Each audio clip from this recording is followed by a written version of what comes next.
సభాయ నమః అంటూ సభాసదస్సుకు నమస్కరిస్తూ సభాధ్యక్షులు సోదరులు అచ్చెన్నాయుడు గారికి, పెద్దలు నారా చంద్రబాబు నాయుడు గారికి, సోదరులు పవన్ కళ్యాణ్ గారికి, వేదిక ముందున్నటువంటి భారతీయ జనతా పార్టీ, తెలుగుదేశం, జనసేన ప్రజలచే ఎన్నుకోబడినటువంటి మీ అందరికీ పేరు పేరున ముందుగా నా నమస్కారాలు నేను తెలియజేస్తున్నాను. అనూహ్యమైనటువంటి విజయాన్ని మనం సాధించడం జరిగింది. పవన్ కళ్యాణ్ గారు మాట్లాడుతున్నటువంటి సందర్భంలో తెలియజేశారు.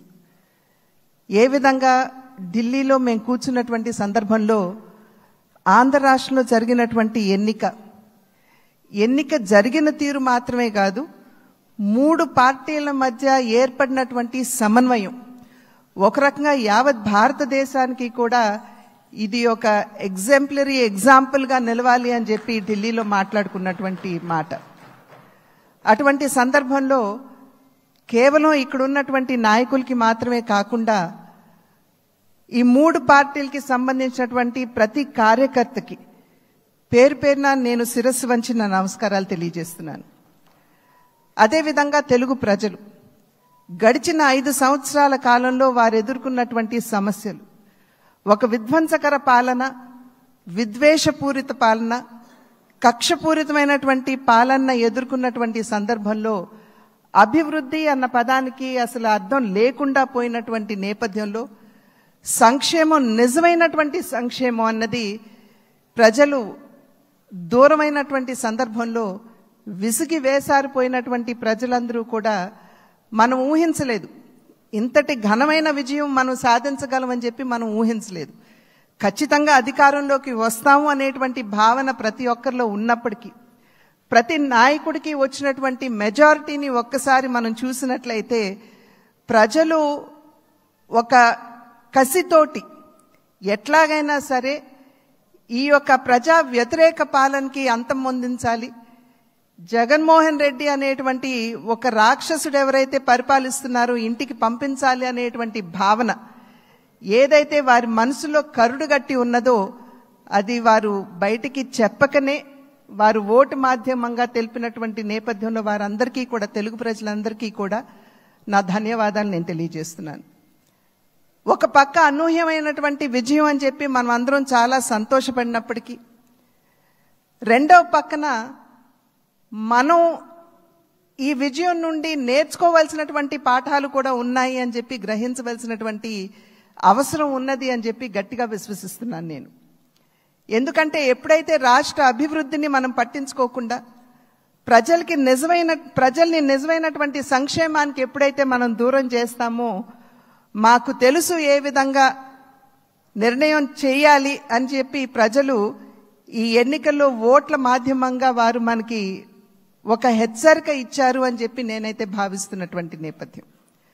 కనుక ఈ యొక్క అనూహ్యమైనటువంటి విజయాన్ని, ఈ పరిణామాన్ని మనం గెలిచాము, అధికారంలోకి వచ్చాము అనేటువంటి భావన కన్నా ప్రజాహిత పాలనని, సుపరిపాలనని ఏ విధంగా ప్రజలకు అందించాలి అనేటువంటి విషయం మీద ఖచ్చితంగా మనం అందరం కూడా దృష్టి కేంద్రీకరించవలసినటువంటి ఆవశ్యకత చాలా ఉంది. ఆ సందర్భంలో ఈ 3 పార్టీల యొక్క కలయిక, ఒక్కసారి 3 పార్టీల యొక్క ఆలోచన విధానాన్ని కనుక మనం తరిచి చూసినట్లయితే, భారతీయ జనతా పార్టీ ఆది నుండి కూడా, ఎప్పుడైతే భారతీయ జనతా పార్టీ ఏర్పడిందో ఆనాటి నుండి కూడా సబ్కే సాత్ సబ్కా వికాస్ అనేటువంటి ఒక సంకల్పంతో ముందుకు వెళ్తున్నటువంటి వైనం మనందరికీ తెలుసు. అదేవిధంగా నందమూరి తారక రామారావు గారు తెలుగుదేశం పార్టీని స్థాపిస్తున్నటువంటి సందర్భంలో సమాజమే దేవాలయం, పేదవాడే దేవుడు అనేటువంటి ఒక విశ్వాసంతో ప్రజల మధ్యకు వచ్చినటువంటి నేపథ్యం. అదేవిధంగా జనసేన ఆవిర్భావం చూసినా కూడా సమాజంలో ఎక్కడైనా సరే పేదవాడికి, సాధారణ పౌరుడికి గనక అన్యాయం జరిగినట్లయితే గళం విప్పి ప్రశ్నిస్తాము అంటూ ముందుకు వచ్చినటువంటి నేపథ్యం. కనుక ఈ 3 పార్టీల యొక్క ఆవిర్భావం, వారి యొక్క ఆలోచన విధానం చూసినట్లయితే ఒకే దిశలో ఒకే రకంగా ఉన్నటువంటి విషయాన్ని మనం గమనించాలి. అంటే సమాజంలో ఉన్నటువంటి సాధారణ పౌరుడికి న్యాయం చేయాలి, పేదవాడికి నిజమైనటువంటి సంక్షేమాన్ని అందించాలి అనేటువంటి లక్ష్యం ఈ మూడు పార్టీలకు ఉన్నటువంటి సందర్భంలో ఈ మూడు పార్టీల యొక్క కలయిక నిజంగా ఒకంత ఆలస్యమైనా కూడా ఇది రాష్ట్రానికి చాలా అవసరమైనటువంటి కలయిక అని చెప్పి నేను భావిస్తున్నాను. మరి నేను అనేక సందర్భాల్లో చెప్తూ ఉంటాను, ఈ మూడు పార్టీల యొక్క కలయిక చూసినప్పుడు ఒక త్రివేణి సంగమాన్ని మనం చూస్తున్నట్టుగా మనం భావించవలసినటువంటి నేపథ్యం. ఒక పక్క చంద్రబాబు నాయుడు గారి స్ఫూర్తి, చంద్రబాబు నాయుడు గారి యుక్తి, రెండవ పక్క నరేంద్ర మోడీ గారి స్ఫూర్తి, అదేవిధంగా పవన్ కళ్యాణ్ గారి శక్తి. ఈ మూడింటి కలయికే ఇవాళ రాష్ట్ర ప్రజల ముందు ఈ యొక్క అలయన్స్ గా కూటమిగా ముందుకొచ్చినటువంటి విషయాన్ని మనం అందరం కూడా గమనించవలసినటువంటి అవసరం చాలా ఉంది.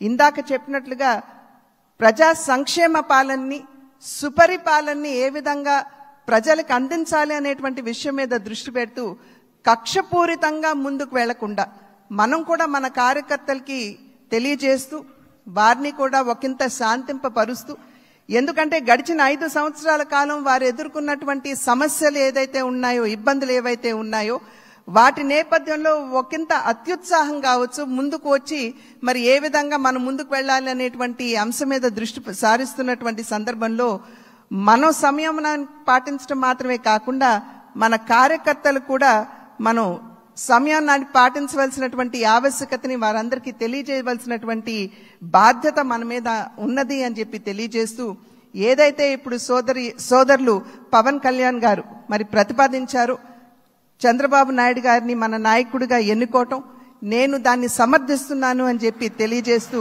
మీ అందరికీ ధన్యవాదాలు తెలియజేస్తూ చంద్రబాబు నాయుడు గారికి మరి ఒక్కసారి నేను శుభాకాంక్షలు తెలియజేస్తున్నాను. నమస్కారం. జై